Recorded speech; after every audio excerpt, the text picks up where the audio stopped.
Hi friends, in our general life we will use many metals and the extraction of metals plays major role. So we may don't know that one. So today we will see one of the method where the extraction of metals can be done. Let's go to our topic. The first one I have taken, see, that is concentration or dressing of the ore. So what is the concentration or dressing of the ore, we will see step by step. So as usual I will say point to point, no need to worry, try to check the video up to the last. Friends, in this we will see one impurity that is called gangue. So what is gangue, I will explain. Next, the one of the important technique like fourth flotation. So without wasting time, let's go to our topic. So ores that are mined from the earth are usually contaminated with large amount of impurities such as soil and sand, etc.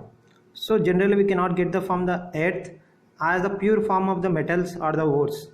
So we have to clean them. First I like to say what is ore. So I have taken small point.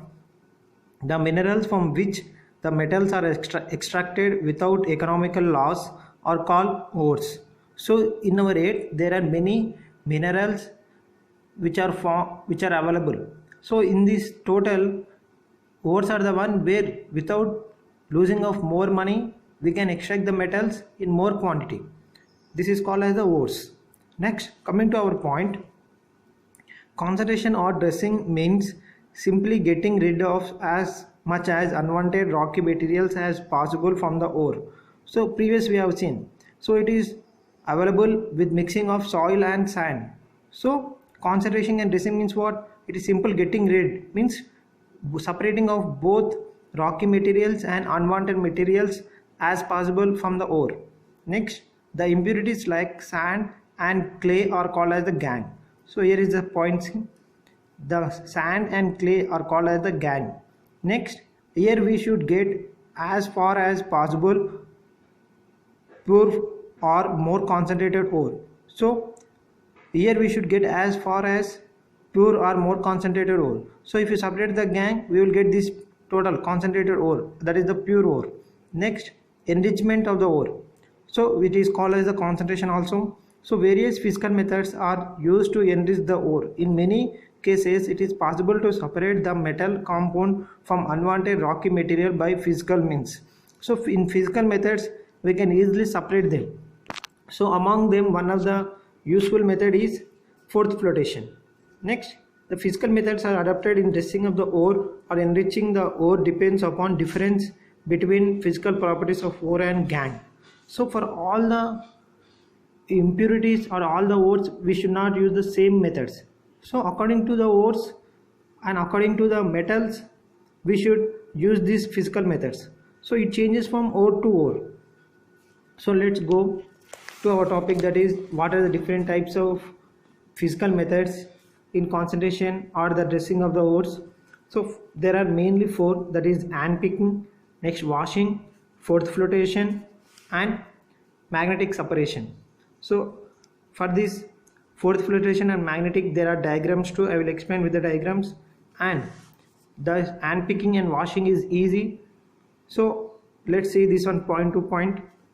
So first, in dressing of ore, hand picking. So if ore particles and the impurities are different in one of the properties like color and size, so this is the point, see, color and size etc. Using that property the ore particles are hand picked, separating them from other impurities. So normally in hand picking, generally we know this is our general process where in our homes our mothers, where when they are separating the rice from the rice and the stones, so while cooking they will separate. Same way, this is they are using the method of hand picking. So easily they will pick up the stones by their sizes and their colors.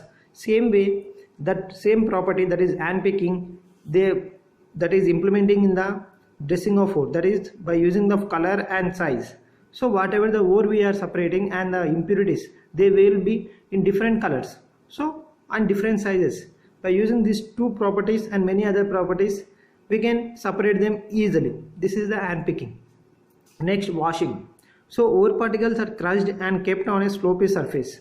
They are washed with controlled flow of water less dense impurities are carried away by water flow, leaving the more dense ore particles behind. So friends, this point I will say same. So simple diagram I have taken. If you place a slopy surface, on the slopy surface if you pour or if you keep the ore particles which is in the powder form, next if you pour control, so the flow of control of water should be limited. So with controlling water, we have to allow the water to flow on the ores, the powder ores.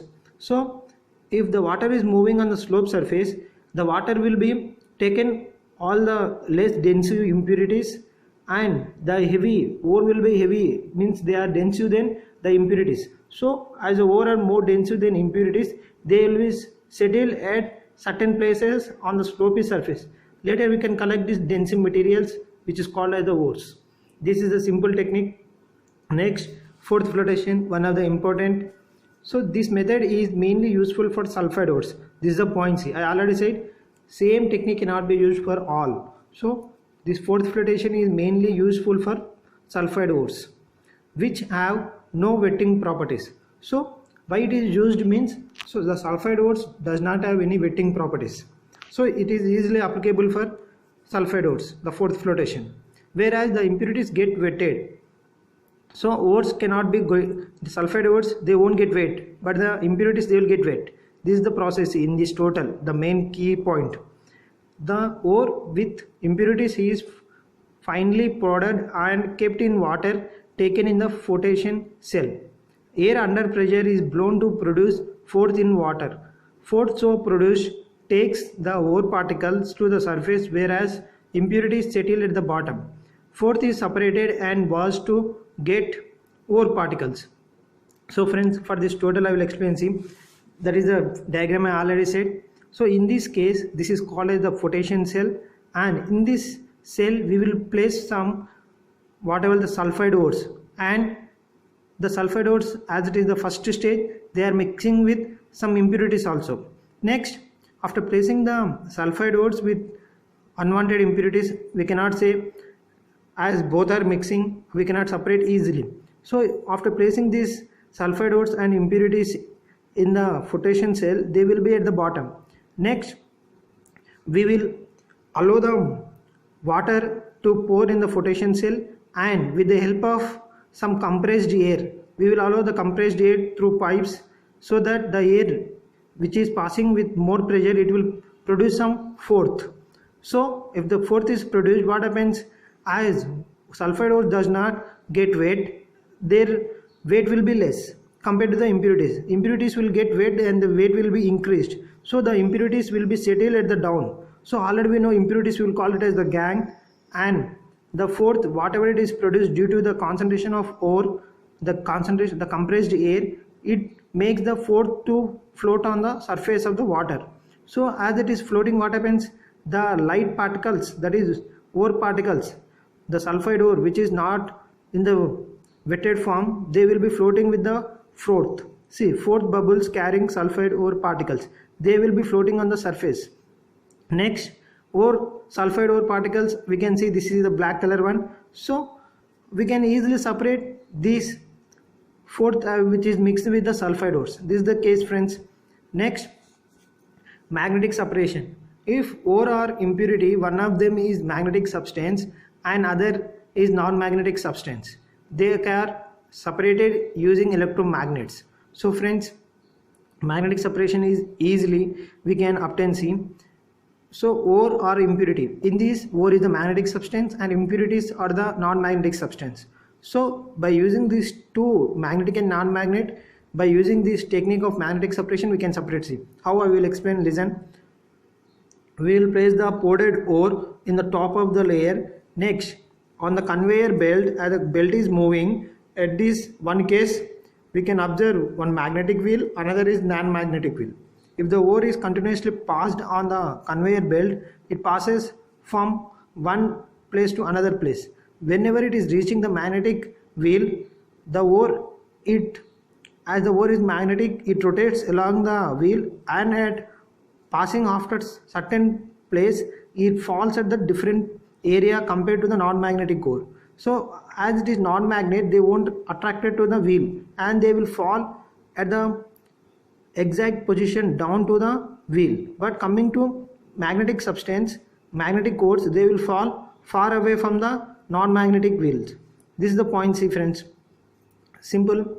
The two I will explain, that the two which is important, that is fourth flotation and magnetic separation. So friends, in fourth flotation we will take flotation cell, and in flotation cell we will place the sulfide ores which have the non-wetting properties, and this mixed with some gangue which are the impurities. So now we have to separate the sulfide ores and the gangue. As it is in mixed form, we cannot use the hand picking or washing, so we are using the fourth flotation. So after placing the impurities and sulfide ores, they will be at the bottom. Next, with the help of compressed air, we will pass this, but before this we have to add the water. Next, the impurities will get wetted and the weight will increase in the impurities, and as the sulfide ore is non-wetting property, they will be floating on the ores, whatever the water it is there. If you pass the compressed air, what happened? The air makes to produce fourth. As the fourth is floating on the surface, the ore particles will also be floating along with the fourth. So we can easily pick this all the fourth which is mixed with sulfide ores. This is the total fourth flotation. It is easy. Next friends, in magnetic separation we will place the powdered ore. So powdered ore, it is combination of magnetic ore and non-magnetic ore. Whenever it is passing gently on the conveyor belt, the conveyor belt, it is made up of two wheels. One is magnetic wheel, another is non-magnetic wheel.